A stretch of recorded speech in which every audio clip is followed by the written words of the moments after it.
സുരേന്ദ്രൻ ബി.ജെ.പിയിൽ പൂർണ്ണമായും ഒറ്റപ്പെട്ടെന്നൊക്കെ തോന്നുന്നുണ്ടോ?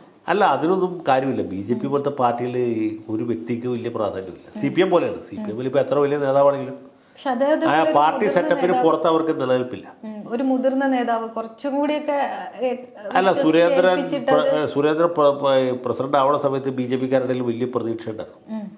ഇയാൾക്ക് നല്ലപോലെ ഒരു മുന്നേറ്റം ഉണ്ടാകും, ജനങ്ങളുടെ ഇടയിൽ സ്വീകാര്യതയുള്ള ആളാണ്. പുള്ളി ഒരു തെരഞ്ഞെടുപ്പിലേക്ക് വേണമെങ്കിൽ ജയിക്കാവുന്ന ഒരു സ്ഥാനാർത്ഥിയാണ്. ജയത്തിന്റെ അടുത്ത് വരെ പല പ്രാവശ്യം എത്തിയിട്ടുള്ളത്. പക്ഷെ അത് പുള്ളി പ്രസിഡന്റ് ആകണ വരെ ഉണ്ടായിരുന്ന ഒരു അപ്പർ ഹാൻഡ് പ്രസിഡന്റ് ആയപ്പോൾ നഷ്ടപ്പെട്ടു.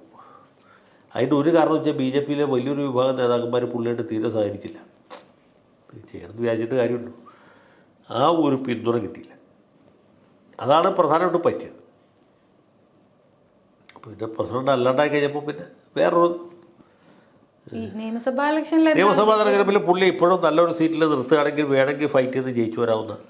പ്രസിഡന്റിന്റെ ഒരു തൊപ്പിയില്ലല്ലോ, പുള്ളിക്ക് ആ മണ്ഡലത്തിലേക്ക് കേന്ദ്രീകരിക്കും.